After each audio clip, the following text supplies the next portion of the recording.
अस्सलामुअलैकुम to everyone. So welcome back to the my channel Learn academy.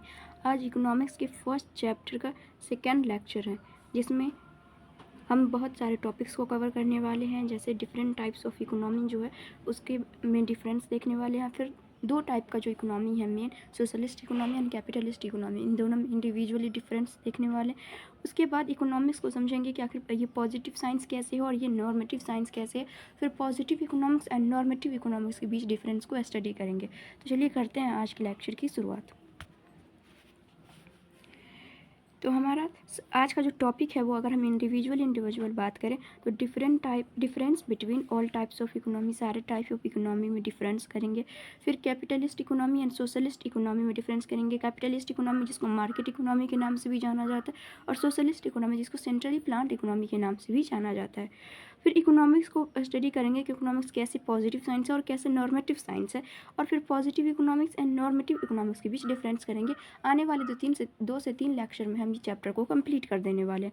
तो चलिए आज का सबसे पहला जो है वो है डिफरेंट टाइप्स ऑफ इकोनॉमी के बीच डिफरेंस को करने वाले हैं। तो देखिए यहाँ सबसे पहले आपको इसमें जो कभी भी आप क्लास 12th में जब भी आप बोर्ड एग्जाम में लिख रहे हैं, अगर किसी में भी डिफरेंस लिख रहे हैं तो उसका पहले बेस दे दीजिए।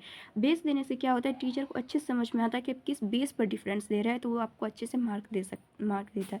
तो सबसे पहला जो डिफरेंस है वो है मीनिंग का। इन तीनों का पहले हम मीनिंग लिखेंगे। तो इसका मीनिंग जो है कैपिटलिस्ट इकोनॉमी, जिसको कैपिटलिज्म भी बोला जाता है, मार्केट भी बोला जाता है, तो इसका है कि private ownership on production factors. Production factor जो होता है लैंड, लेबर, कैपिटल, एंटरप्रेन्योर, इस पर प्राइवेट ओनरशिप होता है, यानी कि मार्केट का पूरा हक अधिकार होता है प्राइवेट लोगों का होता है। और ये इसका यूज़ जो होता है प्रॉफिट मोटिव के लिए किया जाता है। लेकिन सोशलिज्म में जो है प्रोडक्शन फैक्टर पर सरकार का हक होता है, सोशल ओनरशिप होता है, और ये सेंट्रल अथॉरिटी द्वारा यूज़ किया जाता है। और मिक्स्ड इकोनॉमी में जो है इसका ओनरशिप जो होता है, फैक्टर ऑफ प्रोडक्शन का जो ओनरशिप होता है वो प्राइवेट और गवर्नमेंट दोनों के पास होता है। अब हम दूसरा पॉइंट देखते हैं, इंडिविजुअल फ्रीडम। इंडिविजुअल फ्रीडम कितना है कौन सी इकोनॉमी में, तो कैपिटलिज्म में पूरी तरह से इंडिविजुअल फ्रीडम है।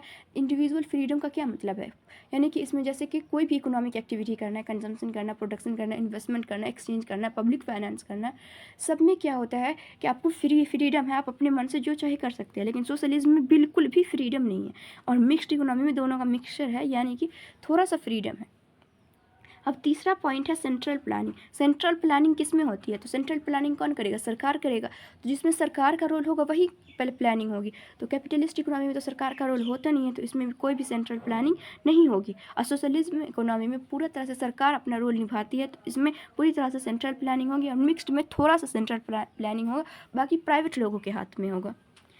फोर्थ पॉइंट है कंपटीशन का, यानी कि कितना कंपटीशन है किसमें। तो इसमें जो है लोग अपनी मर्जी से सब कुछ चुनते हैं, क्या प्रोडक्शन करना है, क्या बेचना है, क्या खरीदना है।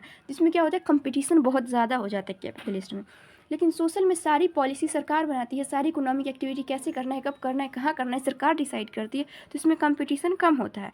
और मिक्स्ड में जो है यानी कि कम नहीं होते, पूरी तरह से होता ही नहीं है। और मिक्स्ड में दोनों का मिक्सचर होता है, थोड़ा सा कंपटीशन होता है। अब इसका ऑपरेट कैसे होता है ये इकोनॉमी, तो ये जो कैपिटलिस्ट इकोनॉमी है ये अपने आप ऑपरेट होते रहता है, सब अपना अपना काम करता रहता है और ये अपने आप ऑपरेट होते रहता है। और सोशलिज्म की बात करें तो सोशलिज्म में सारी इकोनॉमिक एक्टिविटी जो है अपने आप ऑपरेट नहीं होता, बल्कि इसको ऑपरेट किया जाता है सेंट्रल गवर्नमेंट के द्वारा। और मिक्स्ड इकोनॉमी में थोड़ा सा ऑटोमेटिकली है और थोड़ा सा सरकार इसको कंट्रोल करती है। अब इसका मोटिव क्या है, तो मोटिव वही है, इसका प्रॉफिट मोटिव होता है, profit max to max profit earn करना। और सोशलिज्म में सोशल वेलफेयर करना, और मिक्स्ड इकोनॉमी में दोनों का कॉम्बिनेशन होता है। तो 6 पॉइंट बहुत ज़्यादा है, आप लोग आराम से लिख दीजिएगा, आपको 5 मार्क्स बिल्कुल मिल जाएगा। और अगर आप इसका एक एग्जाम्पल भी लिखना चाहें तो एग्जाम्पल लिख सकते हैं। कैपिटलिस्ट इकोनॉमी में आ जाएगा अमेरिका, सोशलिज्म में आ जाएगा जैसे कि चाइना, और मिक्स्ड इकोनॉमी में आ जाएगा हमारा इंडिया। तो आज का दूसरा टॉपिक है market economy and centrally planned economy के बीच में डिफरेंस करना। तो इसका बेसिस के आधार पर हम मार्केट इकोनॉमी और सेंट्रली प्लान्ड इकोनॉमी में डिफरेंस करेंगे। मार्केट इकोनॉमी को कैपिटलिस्ट इकोनॉमी और सेंट्रली प्लान्ड इकोनॉमी को सोशलिस्ट इकोनॉमी भी कहा जाता है। तो आज का जो हमारा ये है, सबसे पहला हम इसमें डिफरेंस कर देंगे मीनिंग क्या है, तो it refers to an economy in which means of production are own controlled and operated by private sector. यानी जिसमें सारे जो होते हैं क्या बोलते हैं, मीन्स ऑफ प्रोडक्शन यानी फैक्टर ऑफ प्रोडक्शन जो होते हैं वो ओन कंट्रोल एंड ऑपरेट किए जाते हैं सारे प्राइवेट सेक्टर के द्वारा। और सेंट्रली प्लान्ड में सरकार द्वारा ऑपरेट किया जाता है, उसको कंट्रोल किया जाता है, उसको ओन किया जाता है।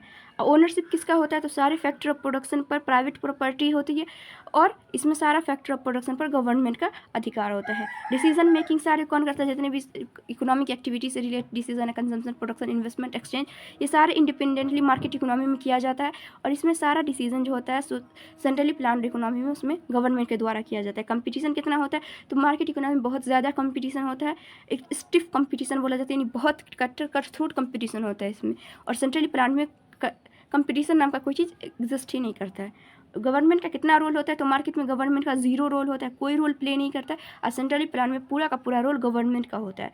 सारी प्रॉब्लम्स कौन सॉल्व करते हैं, इकोनॉमिक प्रॉब्लम, तो what produce, how to produce and whom to produce, ये सारे प्रॉब्लम सेंट्रल प्रॉब्लम जो होता है वो प्राइस मैकेनिज्म द्वारा सॉल्व किया जाता है। प्राइस मैकेनिज्म क्या होता है, मैं पिछले लेक्चर में बता चुकी हूँ। डिमांड एंड सप्लाई जहाँ पर मिलते हैं वहाँ पर हर चीज़ का प्राइस तय किया जाता है, जिससे सारे इकोनॉमिक प्रॉब्लम सॉल्व किए जाते हैं। इसमें सारे इकोनॉमिक प्रॉब्लम्स गवर्नमेंट सॉल्व करती है। और फिर आज का जो हमारा सबसे मेन टॉपिक है वो है नेचर ऑफ इकोनॉमिक्स। वो पॉजिटिव साइंस है कि नॉर्मेटिव साइंस, या दोनों है, ये दोनों में से कुछ नहीं है। तो चलिए पहले आप इसको स्टडी कीजिए कि पॉजिटिव साइंस क्या होता है और नॉर्मेटिव साइंस क्या होता है। तो पॉजिटिव साइंस का मतलब होता है वैसा साइंस जो उस प्रॉब्लम के साथ डील करता है जैसा वो है, यानी वो फैक्ट के साथ डील करता है, ट्रूथ के साथ डील करता है। जैसे कि इंडिया ओवर पॉपुलेटेड है, ये एक ट्रूथ है, लेकिन इंडिया में पॉपुलेशन कम किया जाना चाहिए, ये एक सजेशन है। तो ये जो इकोनॉमिक्स है वो डील करता है किस में, एज दी आर, जैसा कि वो है। जैसे कि इंडिया ओवर पॉपुलेटेड है, ये किस में आ जाएगा, पॉजिटिव साइंस में। अब इसके बारे में और समझ लीजिए कि पॉजिटिव साइंस जो होता है वो क्या करता है कि रिलेशन एस्टैब्लिश करता है कॉज एंड इफेक्ट में, यानी क्या कारण की वजह से क्या हो सकता है, ये रिलेशन एस्टैब्लिश करता है। और ये डील करता है व्हाट इज़, क्या है उसके साथ डील करता है, और क्या होना चाहिए इसको छोड़ देता है। तो ये जो इकोनॉमिक्स को पॉजिटिव साइंस कहने वाले कुछ इकोनॉमिस्ट थे, जिनका नाम है प्रोफेसर जेबी से सीनियर रॉबिन्स। इन्होंने कहा था कि इकोनॉमिक्स जो है वो पॉजिटिव साइंस है। क्यों, क्योंकि ये cause and effect relationship establish करता है। उन्होंने कुछ एग्जाम्पल भी दिया है कंजम्पशन, प्रोडक्शन, एक्सचेंज के द्वारा, इसको आप स्टडी कर लीजिएगा। और उसके बाद फिर नॉर्मेटिव साइंस क्या होता है, तो नॉर्मेटिव साइंस का मतलब है कि क्या होना चाहिए, क्या है उसको छोड़ देता है, लेकिन क्या होना चाहिए, उस प्रॉब्लम का क्या सोल्यूशन है, उसको एनालाइज करके क्या होना चाहिए वो बताता है। तो इसमें कुछ इकोनॉमिस्ट थे जिसका नाम क्या था, Marshall, Hawtrey and Keynes, Marshall, Hawtrey, Keynes and Pigou, ये सारे इकोनॉमिस्ट थे जिन्होंने कहा था कि इकोनॉमिक्स नॉर्मेटिव साइंस है, ये प्रॉब्लम्स का सॉल्यूशन बताता है। उसके बाद ये जब दोनों बातों में जब अलग अलग आ गया, मतभेद हो गया, तब उसके बाद एक और इकोनॉमिस्ट आया जिसका नाम क्या था, फ्रीडमैन। फ्रीडमैन ने कहा था कि इकोनॉमिक्स पॉजिटिव साइंस भी है और नॉर्मेटिव साइंस भी है। ये उसने एक स्टेटमेंट दिया, economics is some time positive science and some time normative science, यानी इकोनॉमिक्स कभी कभी पॉजिटिव साइंस है और कभी कभी नॉर्मेटिव साइंस है। तो आप लोग के एग्जाम में खास तौर पे स्टेट बोर्ड में ये सब पूछा जाता है कि कौन से इकोनॉमिस्ट ने कौन सा एक साइंस समझा था। तो अगर बोला जाए कि कौन से इकोनॉमिस्ट ने इकोनॉमिक्स को पॉजिटिव साइंस कहा था, तो वहाँ आ जाएगा जेबी से सीनियर एंड रॉबिन्स। किसने कहा था कि इकोनॉमिक्स नॉर्मेटिव साइंस है, तो मार्शल, पीगू, हॉटरे एंड कीन्स। लेकिन सबसे ज़्यादा इंपॉर्टेंट जो क्वेश्चन लगभग हर बार पूछा ही जाता है वो है कि इकोनॉमिक्स को पॉजिटिव और नॉर्मेटिव साइंस बोथ किसने कहा था, तो वो कहा था फ्रीडमैन ने। इसको स्टार मार्क कर लीजिएगा, इसको अच्छे से याद कर लीजिएगा। तो इतना ही था। उसके बाद इसके बीच में सबसे मेजर क्वेश्चन जो आता है, डिफरेंस पूछा जाता है कि positive economics and normative economics में डिफरेंस क्या है। अब इकोनॉमिक्स तो पॉजिटिव साइंस और नॉर्मेटिव साइंस दोनों तरह से प्रूफ हो गया, तो अब इकोनॉमिक्स को पॉजिटिव इकोनॉमिक्स भी बोल सकते हैं और नॉर्मेटिव इकोनॉमिक्स भी बोल सकते हैं। तो बट दोनों में डिफरेंस क्या है, तो पहले मैं बता चुकी हूँ, डिफरेंस अगर करना हो तो सबसे पहले उसका बेस देना होगा। तो सबसे पहला जो बेस दीजिएगा वो है मीनिंग का। मीनिंग क्या है, तो positive economics deals with what is, यानी क्या है और एक्चुअली में इस प्रॉब्लम को कैसे सॉल्व किया जाए। और नॉर्मेटिव इकोनॉमिक्स जो डील करता है वो करता है यानी कि क्या होना चाहिए, व्हाट आउट टू बी। जहाँ पर भी आपको व्हाट आउट टू बी दिखाई दिया जाए वहाँ पर आप समझ लीजिएगा नॉर्मेटिव इकोनॉमिक्स की बात की जा रही है। और व्हाट इज़, क्या है एक्चुअल में प्रॉब्लम, वो पॉजिटिव इकोनॉमिक्स है। अब वेरिफिकेशन, यानी अब कैसे वेरीफाई किया जाए कि पॉजिटिव इकोनॉमिक्स का मैटर है या नॉर्मेटिव इकोनॉमिक्स का मैटर है। तो इस पॉजिटिव इकोनॉमिक्स का जो मैटर होता है वो एक्चुअल डेटा द्वारा वेरीफाई किया जा सकता है। जैसे इंडिया ओवर पॉपुलेटेड है, इसका एक्चुअल डाटा रखा हुआ जनगणना जो होता है, तो उससे आप वेरीफाई कर सकते हैं कि इंडिया ओवर पॉपुलेटेड है। लेकिन इंडिया की पॉपुलेशन कम होनी चाहिए, इसके लिए कोई डाटा नहीं है, बल्कि इसके लिए स्ट्रैटेजी बनाई जानी चाहिए जिससे इसकी पॉपुलेशन कम किया जाए। तो it can not be verified by actual data. फिर इसका तीसरा पॉइंट है पर्पस। इसका पर्पस क्या है? तो इसका पर्पस है कि इकोनॉमिक एक्टिविटी जो होता है उसके लिए एक रियल डिस्क्रिप्शन तैयार किया जाए, और ये जो है सिर्फ आइडियल्स को डिटरमाइन क्या करता है कि क्या होना चाहिए, क्या हो सकता है। सजेस्टिव, यानी कि ये किस पर, सजेशन पर डिपेंड करता है। तो पॉजिटिव इकोनॉमिक्स जो है वो फैक्ट पर डिपेंड करता है, ना कि सजेशन पर, और नॉर्मेटिव इकोनॉमिक्स पूरी तरह से सजेशन पर डिपेंड करता है। ये जजमेंट्स को, यानी पर्सनल जो जजमेंट होता है इंसान का, ये होना चाहिए, वो होना चाहिए, ये कर सकते हैं, वो कर सकते हैं, इसको कौन इन्वॉल्व करता है? तो पॉजिटिव इकोनॉमिक्स जो होता है किसी भी तरीके से पर्सनल जजमेंट को वैल्यू नहीं देता है, और नॉर्मेटिव इकोनॉमिक्स पर्सनल जजमेंट को वैल्यू देता है।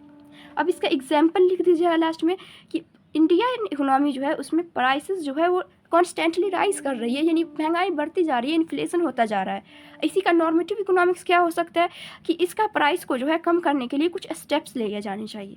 उसके बाद दूसरा एग्जाम्पल होगा there are inequality in income of our economy, यानी हमारे इकोनॉमी में जो इनकम जो डिस्ट्रीब्यूशन है उसमें इनइक्वालिटी है। किसी 1% इंसान के पास इतना पैसा है कि वो इंडिया के पूरे 99% लोगों के पास है, तो यहाँ इनकम की इनइक्वालिटी पाई जाती है। अब इसका नॉर्मेटिव में क्या बोल सकते हैं कि इनइक्वालिटी को कम किया जाना चाहिए। जैसे ही चाहिए की बात आ जाए वो किस में आ जाएगा? नॉर्मेटिव साइंस इकोनॉमिक्स में। जैसे यहाँ पे शुड, आउट टू बी, ये सब जहाँ भी दिखे आप समझ जाएगा नॉर्मेटिव इकोनॉमिक्स की बात की जा रही है। In India unemployment is growing, ये फैक्ट है कि इंडिया में अनएम्प्लॉयमेंट बढ़ती जा रही है, लेकिन अनएम्प्लॉयमेंट को कम किया जाना चाहिए। शुड बी, जहाँ पर भी शुड की बात आ जाए वहाँ पर समझ लीजिएगा नॉर्मेटिव इकोनॉमिक्स है, इंडिया में अनएम्प्लॉयमेंट को कम किया जाना चाहिए। तो बस आज के लिए इतना ही टॉपिक था। अब नेक्स्ट लेक्चर में माइक्रो इकोनॉमिक्स के बारे में हम स्टडी करेंगे, इकोनॉमिक्स की क्या कौन कौन से ब्रांचेस हैं। उसका फर्स्ट ब्रांच जो है वो माइक्रो इकोनॉमिक्स, उसकी कैरेक्टरिस्टिक, उसके scope, branches, significance and limitation, सारे को कल हम डिटेल स्टडी करने वाले हैं। और उसके बाद अगले 2-3 लेक्चर में ये पूरी तरह से ख़त्म हो जाएगा ये चैप्टर। उसके बाद फिर इसका 2 मार्क्स का क्वेश्चन और 5 मार्क्स का क्वेश्चन आएगा। MCQ मैं ऑलरेडी करा दी हूँ, आप लोग चैनल पे विजिट करिए और देख लीजिए, नहीं तो उसका लिंक मैं डिस्क्रिप्शन बॉक्स में दे दूँगी। मिलते हैं नेक्स्ट वीडियो में, तब तक के लिए खुदा हाफिज़।